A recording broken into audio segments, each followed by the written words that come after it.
नमस्कार टीव्ही 9 मराठीमध्ये आपल्या सगळ्यांचं स्वागत। मी निखिला। महत्त्वाची बातमी, भाजपला घटना बदलण्यासाठी बहुमत हवंय। एका मंत्र्यानं सांगितलं। इंदापूरच्या शेतकरी मेळाव्यामध्ये शरद पवारांनी हा मोठा दावा केला आहे। देशासमोर धोका असल्यामुळे निवडणूक महत्त्वाची आहे असं शरद पवार यांनी म्हटलं।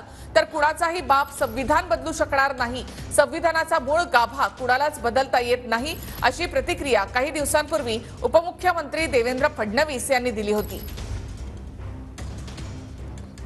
केंद्र सरकारमध्ये राज्यमंत्री होते आणि त्यांनी आपल्या भाषणात सांगितलं की आम्हाला घटना बदलायची आणि ती घटना बदलायची असेल तर प्रचंड बहुमत तुम्ही आजच्या प्रधानमंत्र्यांची करावं। म्हणजे देशाच्या प्रधानमंत्र्यांना लोकांच्यासाठी राज्य करायला, त्यांचे प्रश्न सोडवायला बहुमत द्या, हे मी समजू शकतो।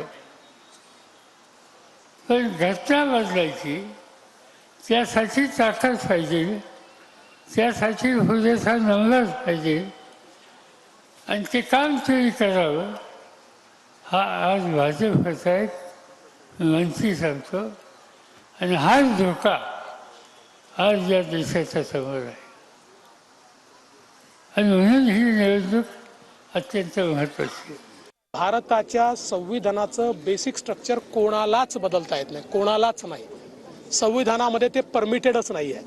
त्याच्यामुळे हा एक चुनावी जुमला आहे। संविधान बदलणार, कोणाचा बाप संविधान बदलू शकत नाही। निवडणुका आल्या की दोन गोष्टी सुरू होतात। अर्ध्या लोकांचं संविधान बदलणार हे चालू होतं, अर्ध्या लोकांचं मुंबई तोडणार हे चालू होतं। आता हे आपल्याला वारंवार ऐकायला मिळेल। मुंबई कोणी तोडू शकत नाही, संविधान कोणी